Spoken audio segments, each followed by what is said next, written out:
Morning,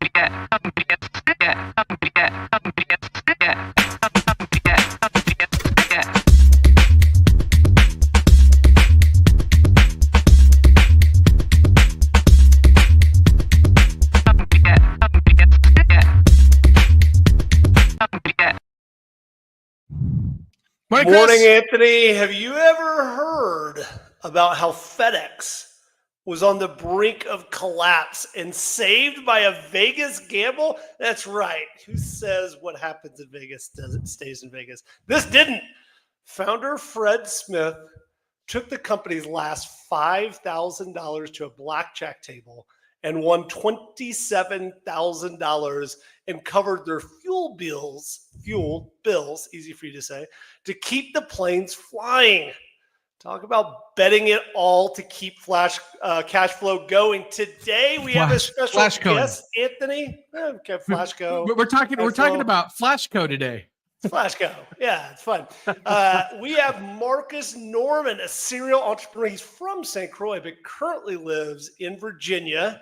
After 8 years in the U.S. Navy, thank you for your service, sir. He became CEO of a real estate firm managing over $330,000 in assets.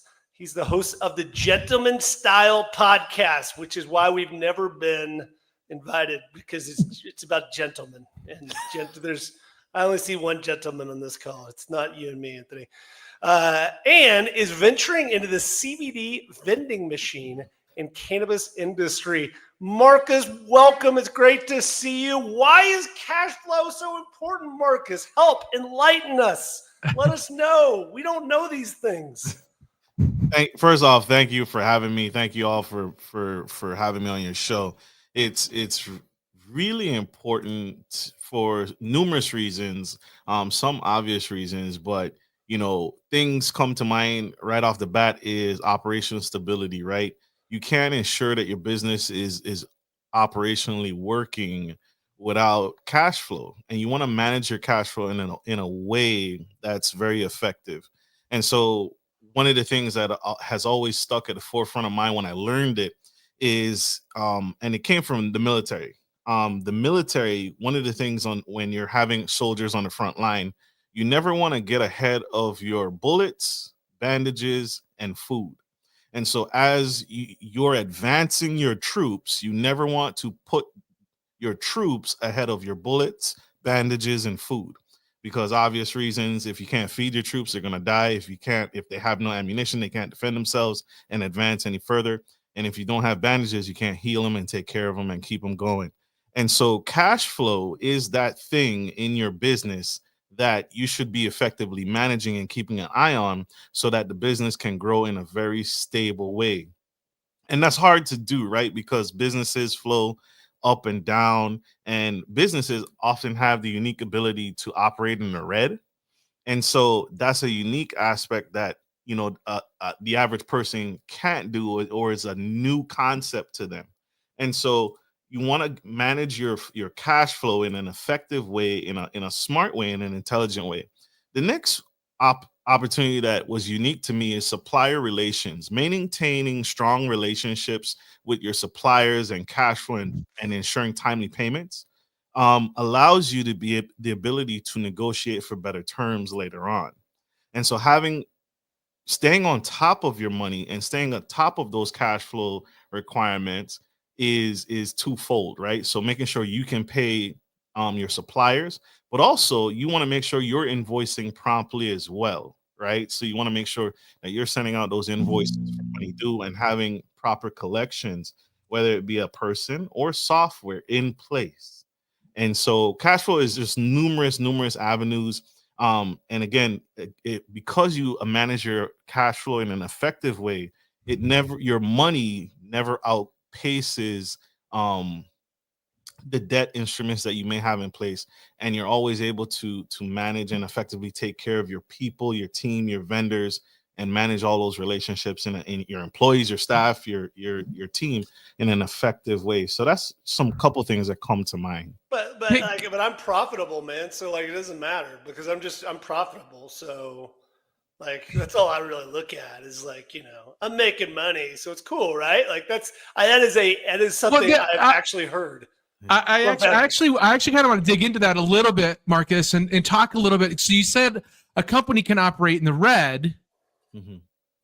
How? Like, can you dive into that a little bit? Like the difference between profit and cash, and for those that are like business owners that have been doing it for a while, kind of get this. Like you can understand why you can be not profitable 1 month, but still be operating because you can still make payroll. Can you talk about the difference between profitability and being able to operate in the red, but also still be cash flowing? How can that happen?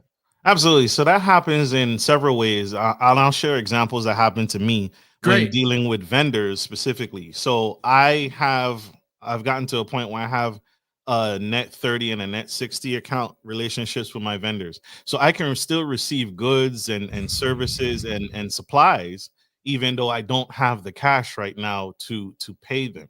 And so if the great example you gave in the beginning with FedEx, where FedEx planes are still flying, right? And that hasn't stopped. But the CEO took the last bit of money to bank on, basically put it all on black, and fortunately came out ahead and was able to pay his receivables and pay the money he owed to his suppliers. So that's something that the average person doesn't normally do, or doesn't do it in a very effective way, right? We all have credit cards, lines of credit, HELOCs, home equity lines of credit, personal credit, secure credit, all these different things that allow people to operate in the red. But the problem is when you borrow too much money as an individual, there's very few opportunities for you to increase your income, right? Because you can't all of a sudden say, hey, boss, Mr. and Mrs. Employer, I racked up too much debt. Can you give me a raise so I can afford my bills? You can't do that, right? A business can, whether your suppliers know this or not.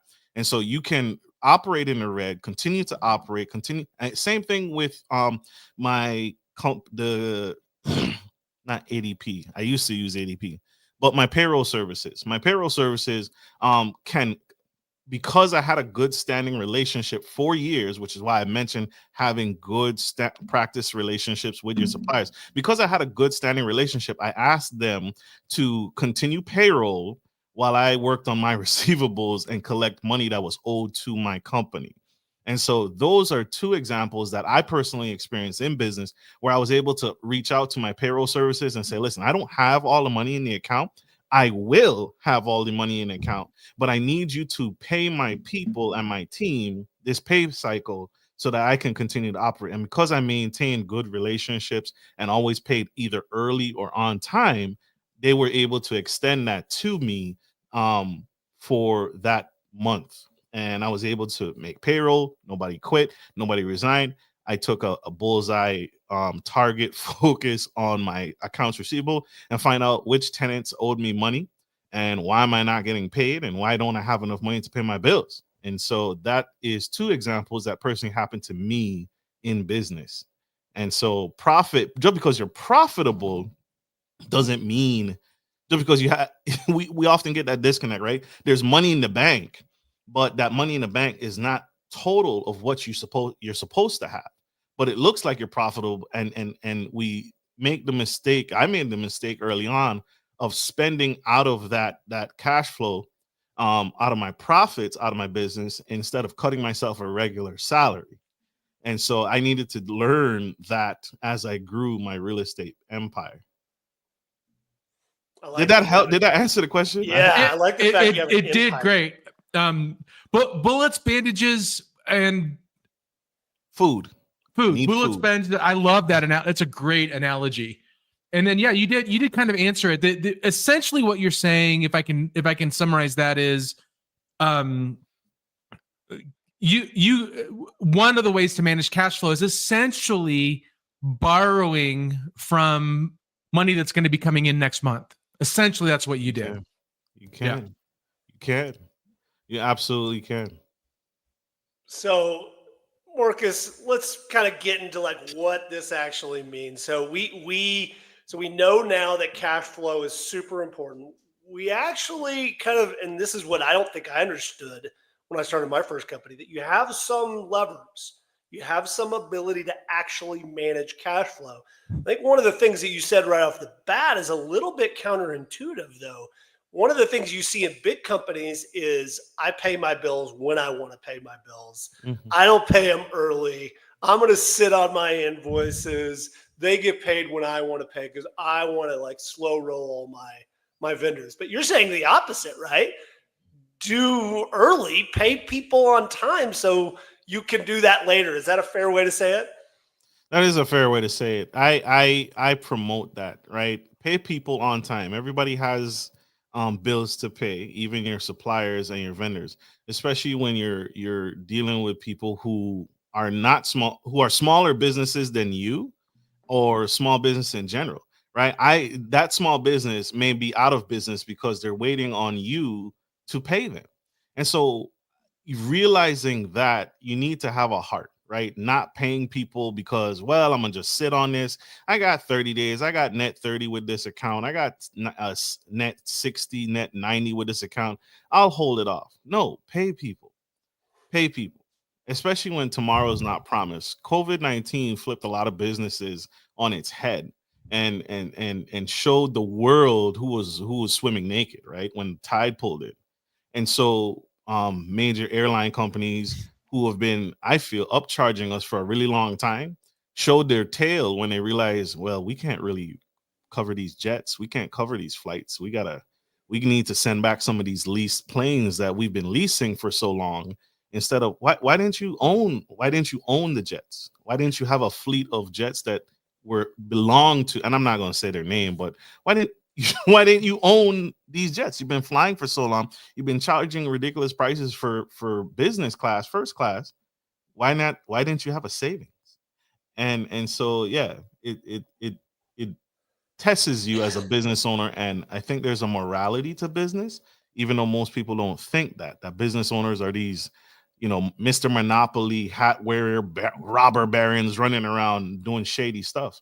Oh, That's not true. I have my monocle. Chris is a top hat and a monocle away from Mr. Monopoly. Exactly. Yeah. Actually, you usually call me Mr. Peanut because of the ball. You need a cane for that. Right? Scrooge McDuck swimming in his safe of money, his vault of money. Yeah, that's exactly right. I think you're ethical. I think you have a heart behind the ball head. So well, thank you. Yeah, I say that all the time as well. Anthony tends to disagree. That's fine. So Anthony, I think it's a really interesting conversation because again, it's one of those things on the surface. Like, yeah, you got to manage your cash flow, right? Yeah, you got to make sure that you have enough cash in the bank. But it's not always as evident about what you need to invest, where you need to invest. So let's dig into maybe some of the more conventional wisdom. And what do you think about those approaches, Anthony? Well, I mean, so the conventional wisdom is really, unfortunately, a lot of folks look at venture capital as a way to smooth out cash flow, which can be the downfall of a business because you get used to spending at a certain rate when it's falsely your cash flow gives you a sense of security that is not based in reality. So you've got to be careful with venture capital, but that's conventional wisdom. Go raise venture capital. The one thing that cures all, I've loved this when talking about cash. Profitable sales cures everything. So you can't save your way into cash flow necessarily. You can, there's certain things, but you can't continue to cut your way into cash flow. Sales cures everything. And especially they have to be profitable sales. And Marcus said it, profitability is often mistaken for liquidity. Like you can on paper, you can be like, we're making money because we have more revenue coming in than expenses, but revenue does not always equate to cash, especially cash in the bank today. So I think that's the conventional wisdom. Marcus kind of hit on all those points. But is there, Chris and Marcus, is there a way to think about cash flow depending on the stage of your company, like early stage versus growth stage? Like how should you be managing cash based on the stage of your business? For me, in the early stages, managing expenditures and managing what I spend, it's very easy to keep an eye on what you're spending and making sure you're getting the adequate price and paying for quality and still getting value out of that item. So like when a property becomes vacant for me, um in the beginning I was very, and I think all of us in business are very conscious of what we're spending on materials to paint, making sure we're getting good quality paint but not overpaint, right? I don't want to overpaint. It's very easy to do in the startup phase of business, but later on sometimes you could get bogged down and you can kind of get overwhelmed with your cash, and you have so much money that, yeah, I'll overpay on this item. Yeah, I'll overpay A on this. great point. I was in the military and I worked with logistics often. And so we would need to replace this chair, this coffee table. And you would look at the invoice after we sent it to supply and work on it. And the chair would be $5,000. Well, I could get this at Office Max, the same office chair for a fraction, for pennies, right? And so, but you're so big, our government is so big, and with the ability to have access to cash and operate in the red and print money, right? It's easy to say, well, I'll just cut the check for that $5,000 chair and not even realize that is way unnecessary. And so cutting costs is super important in the beginning phases of business, but it's also important to maintain that. Unfortunately, sometimes that leads to like layoffs and firing people. Who was it? A couple airline company. I don't know why I'm stuck on airlines, but a couple airline companies laid off thousands of employees, right? Because they're restructuring. We're restructuring. We're sending some of these jobs overseas instead of hiring right here in America, where there's people who need jobs today. And that is, I think, is because you got too cash rich and you didn't realize that, no, I overpaid for that engineer.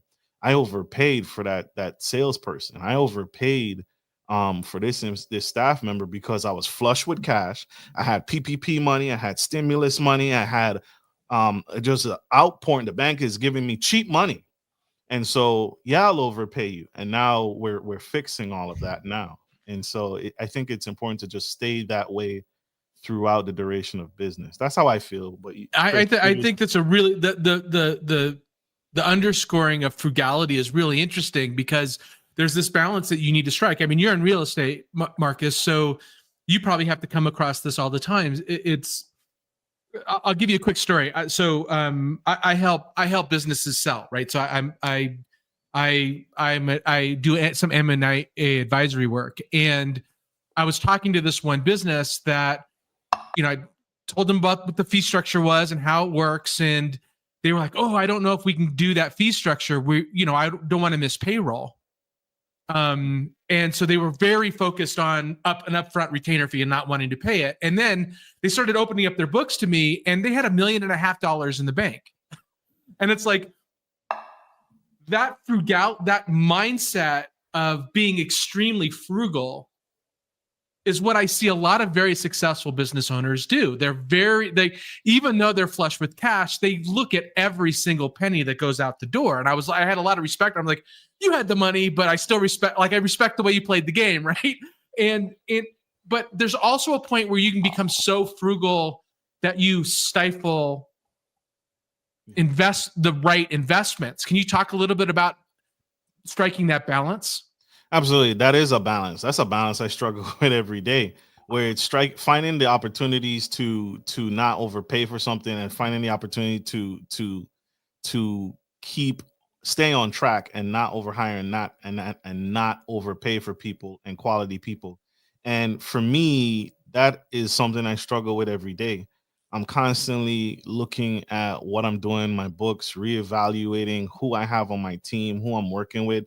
And that's, unfortunately, that's a cheat code to real estate, right? Because they're on the real estate agents are commissioned. So you don't do any work, you don't get paid. That's a really easy concept versus a traditional 9-to-5 employee.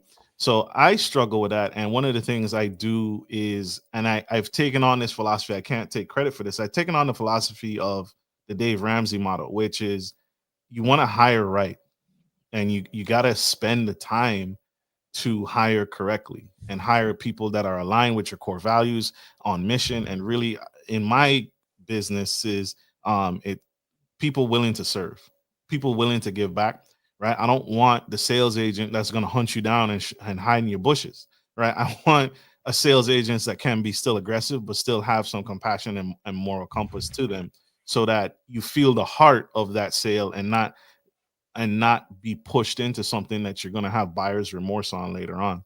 And it is a struggle. It is a struggle, but it can be overcome when you pay attention to your money. Your money tells all, right? Your money is the biggest indicator. I tried to partner with a trucking CEO, and we tried to partner to start a trucking company, and it was the craziest thing. She had two trucks, two long distance over the road trucks, and those trucks were going back and forth across the 50 continental United States, and they were just driving up and down. And the engine blew out. That's a diesel engine. That's a $20,000 to $40,000 engine. Just the engine alone. Never mind the rest of the vehicle. The engine alone is about $20,000. And I said, why did you not notice that? And what happened was the truck was driving and it never got serviced. It never got an oil change. She never took it. She never took it in. So unlike a traditional vehicle like you and me, where we have to go every couple thousand miles, those trucks have to be maintained every month. They have to be, because they're going constantly. And I said, did you not realize that the money was piling up in your bank account and you were never spending any of it on maintenance? And she was like, no, I never thought about that. It's a diesel engine truck. And that's why the engine blew. The engine blew, and it was, who knows how long it was driving without oil in it, because it's a diesel engine and it's gonna push until it breaks. And Well, that's what happened. I don't know much about cars, but I do know it's probably not a good idea to drive a diesel truck. That's probably a pretty bad idea. All right, so I think we've hit on two really, really major points to this one. Yeah. The first one is control your costs. You know that sales can go up and down. It's dependent on market. It's dependent on how many competitors are in the marketplace at any given time. But you can always control your costs. Be very, very cautious about spending money. And then, but also the second point there is make sure you know when to invest. What is the intelligent investment? If you are sitting on a lot of cash, that's not great either. You need to turn around and invest that. We hit on something earlier, but let's talk about another one of the big levers. So we know that costs is a big lever, controlling your costs. The second is debt, and debt is a really scary one, particularly for early stage founders. Really kind of the conventional wisdom is be very, very cautious of your debt, because debt will be the thing that comes and gets you and bites you in the end. How do you think about debt, and how should we as founders think about debt? Oftentimes early, it's personally guaranteed stuff or credit card stuff for a very early stage founder. Yeah.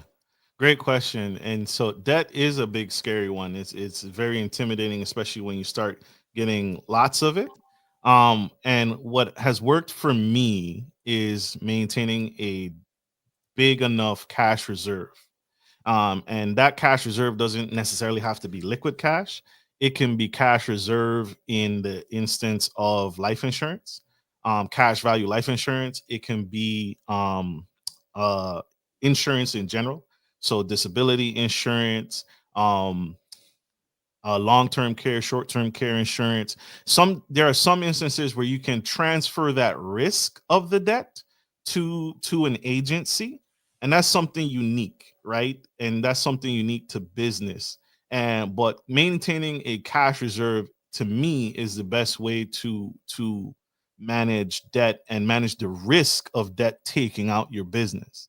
And so when you have those months and profits are up, money is up, there's a lot of money flow and sales are good, then use those opportunities not as a time to splurge, but as an opportunity to say, hey, we can bump up our cash reserves this month with that extra, because and once payroll and all our net expenses are paid, what do you have left? And then really look at that, and don't go buy the Tesla Cybertruck, right? Don't go buy those trips to Dubai just because you saw a flyer. Use those opportunities to look at all the debt that you have and say, okay, we got some extra money. Let's set that aside so that in the event that this 20,000 debt gets called due, we have the cash to pay it. Or at a bare minimum, if not even that, we can transfer the debt to something else. Or I can pull it from my life insurance cash value policy that I had in place, and I can pay off the debt really quickly. So you want to balance your cash with your debt. Has worked out very well for me and has saved me from a lot of mistakes that I made early on. So just really tactically here, Anthony and I, as early stage founders, we believe having 2 weeks of cash flow on hand at any given time. Maybe it's a week and a half. I don't really know. What for regular businesses, what do you consider? Is it 90 days of cash flow of and you can explain what I mean there, like, how much cash do you have in the bank at any given time? What's your buffer? And then what's your cash? Where do you feel comfortable as far as a cash to debt ratio?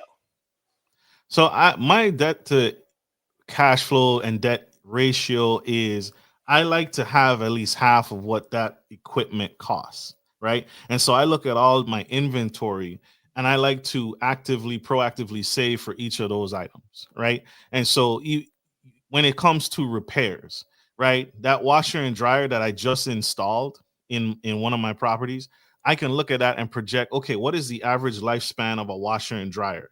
And then I can start saving for that. And at a minimum, if I have to repair it, the money's there. At its worst, if I have to replace it, I at least have half of the money to replace it.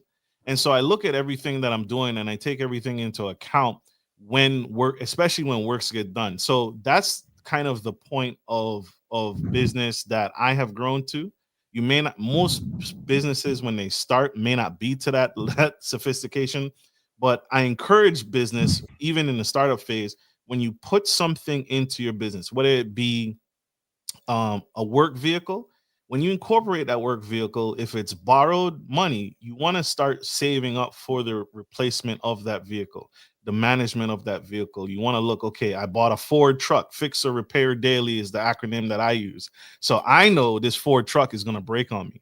So I need to have enough reserves. And I like at least 2 to 3 months, like you said, for that cash. And then my debt instruments, I like to be really aggressive. So I like to have at least 50 to 75% of the money to pay off that debt, or make a nice chunk of that payment to that debt instrument if it's due, or if it's called due, or if I experience a downturn. Because there are cycles in real estate. Like right now, we're in a low cycle of people don't look for a place to live during the holidays, right? People are kind of stable. They want the kids to run under the Christmas tree and they're not really moving. And so this is a downturn for me right now. And so, but I have the cash to sustain me until next year. So Anthony, that we starts ran from services October. companies. Like, does that resonate with you? And do you have anything to add? Well, you're in services companies, you're probably not taking out a ton of debt, right? It doesn't make that much sense to. Well, you also don't have the assets, right? Like nobody's going to give you a loan because yeah, no. you don't have any, I mean, maybe an AR line of credit might be appropriate in a services business, but you're not going to buy. When your services don't require equipment, when it's knowledge work or services, that doesn't make sense. If you're doing something like you own an HVAC company, you may do an AR line of credit. You also may do equipment financing for stuff that you're going to be installing in for your customers. So you're going to have to buy that equipment, and then you're going to get reimbursed on it. But that's just factoring. It's not necessarily equipment that you're amortizing over time. I really do not like, however, the acronym for Ford, fix it again, fix it. What would you say? Fix it. Fix or repair daily. Fix or repair daily. I own a Ford F-150. Love it. Right. I did own a Fiat, which stood for Fix It Again, Tony, but that's a whole nother. Ford trucks are beautiful. They're beautiful. Loved it. My Chevy's doing just fine. All right, so let's just recap right here, and then let's get forward. So we've talked about the importance of managing. We've talked about how cash needs to be on hand. We talked about not having too much cash, investing, and then really the last part of the conversation, debt, how we manage debt. I really like the things that you said, which is get granular.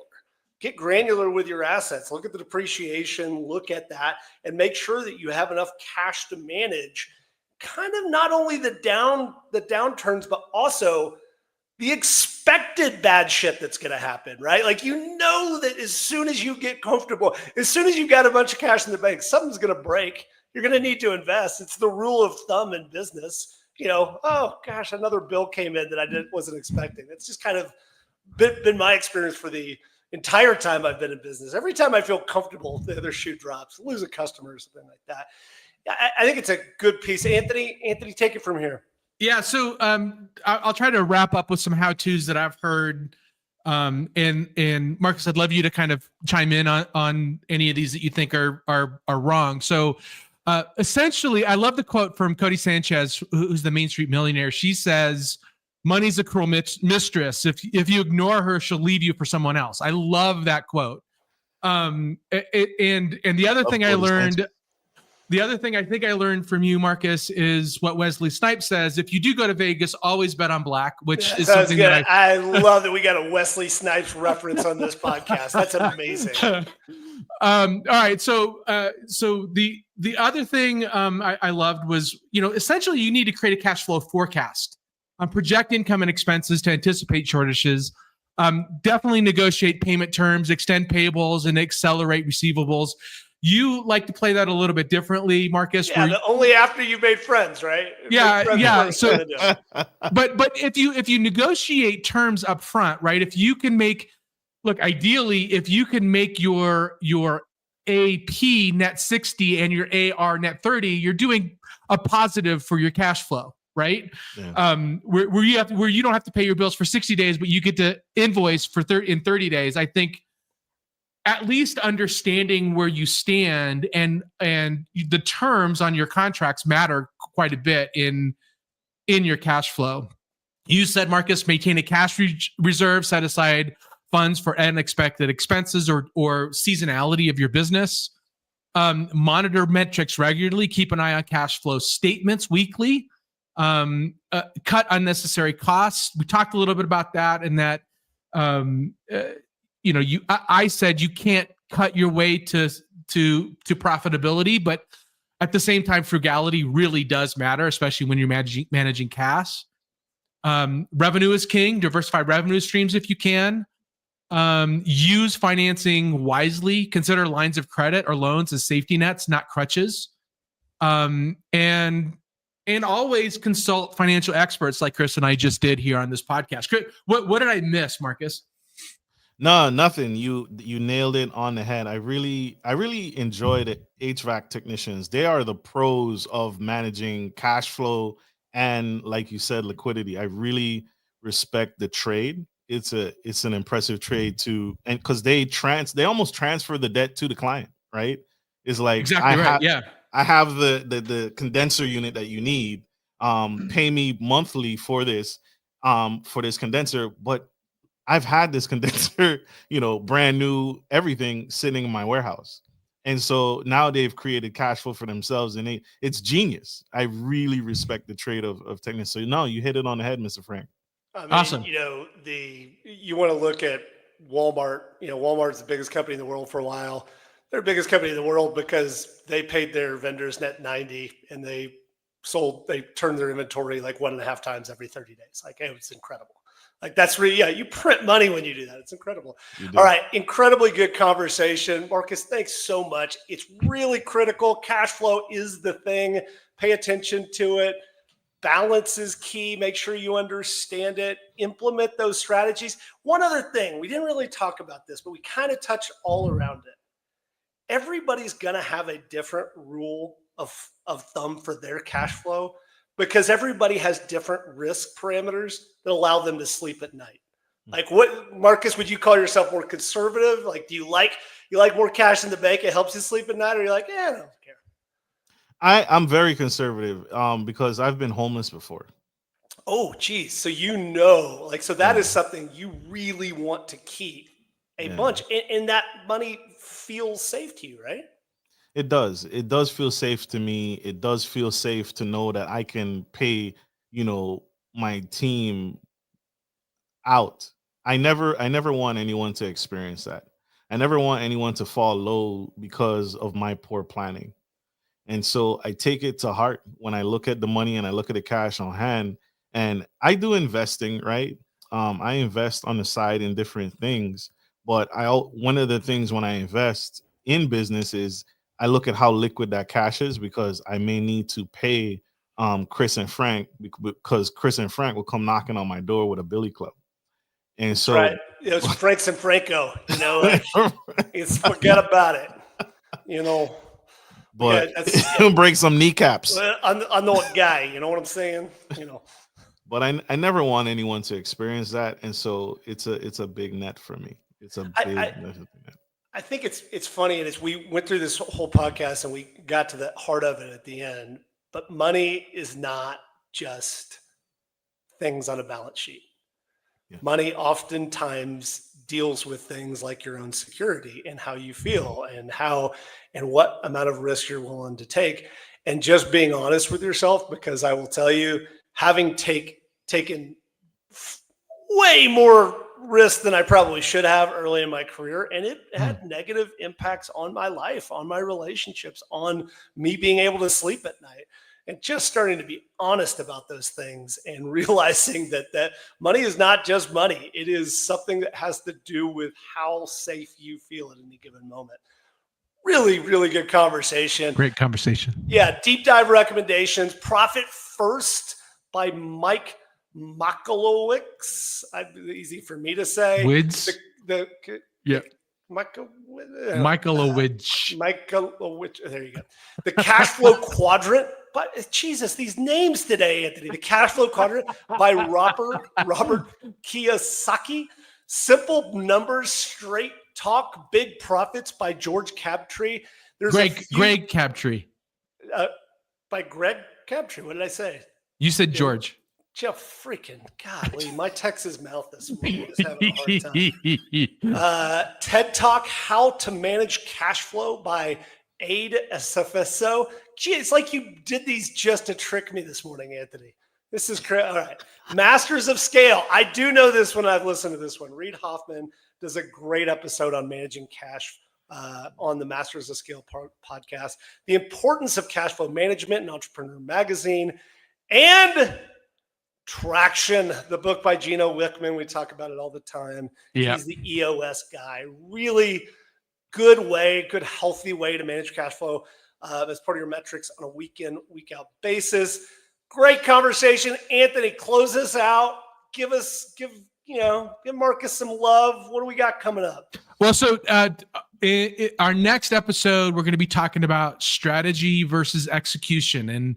And I think I'm really looking forward to that conversation, Chris. So look for that next time. Marcus, where can our listeners connect with you and find out more? Like, tell us, give us your elevator pitch. Absolutely. So people can connect with me. And again, thank you for having me on your incredible podcast. Thank you for me. It was a great conversation. You're a gentleman, Marcus. Yeah. You're the only gentleman here. This is phenomenal. And so if you're interested to connect with me and have a discussion, I'd love to learn. I'm open to discuss. I can be found on www.gentlemanstylepodcast.com.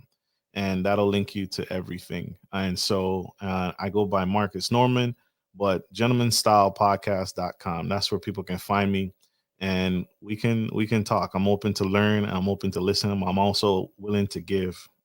Nobody gets to the top by themselves. So, well, Marcus, you are a gentleman, sir. We appreciate your time. Is there swag? Do you have swag there that we can? Gentleman style is something. I want the hat. I know, man. Pretty cool. There is some swag here. We have coffee mugs, we have shirts, and we have cool. I need a gentleman style bet. If I had something that said gentleman style, people wouldn't believe it. They would just be like, yeah, it's like Michael Scott having World's Greatest Boss for you. Yeah. Yes. right, think- folks. Remember to follow us on LinkedIn, linkedin.com/company/howtofounder, or just visit us on the How to Founder website at howtofounder.com. Marcus, again, thank you so much for increasing the class level of our podcast quite a bit. Chris, I'll talk to you soon. Quite a bit. Thank you, guys.